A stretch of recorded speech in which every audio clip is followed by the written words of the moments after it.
look at radiocarbon dating, okay? So what is radiocarbon dating? This one of the, well, I call it an application, or one of the things that radioactivity, you can do with radioactivity, okay? So what is radiocarbon dating? For this course outline, we are just going to know what is radiocarbon dating and how it works, but we are not going to detail. We are not going to details, okay? Just understand what is radiocarbon dating with respect to this course. You don't have to go deep, okay, to know so many things about it. This is like, if you really want to know more about it, then it's a higher level chemistry. So let's just quickly just look at what is radiocarbon dating and what it does, okay? So this is a scientific method used to determine the age of once living materials.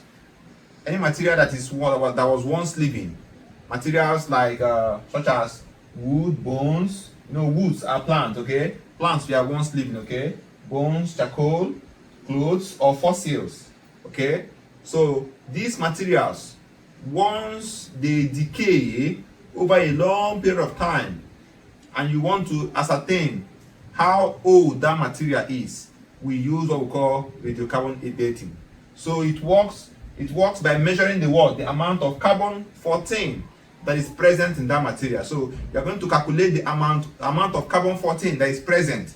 Then you can now work out the time taken for that material to decay down to the current decay it has. So this is a way we use to measure the age of a material with respect to the carbon 14. Okay, so look at the core applications of radioactivity. So we use the medicine, x-rays.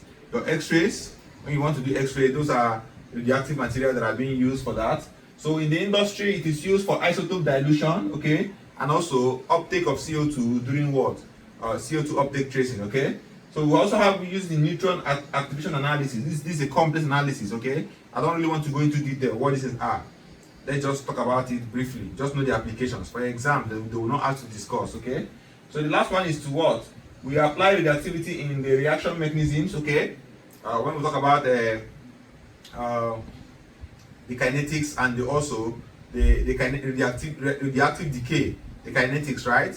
You look at the mechanisms, taking the step-by-step mechanism, okay, taking to arrive at one point to another, okay. So we apply radioactivity in determining the reaction mechanism of a reaction that is following a nuclear path. Take note of that. So this is the application or the core applications of what? Radioactivity. So with this, you just have to don't just know the basics. You don't have to know detail. Okay? For your exam, they will not ask for detail. Just list and just outline the applications of what? Radioactivity. I think that's enough for this video and for your subsequent exams you write based on this thing we are doing here.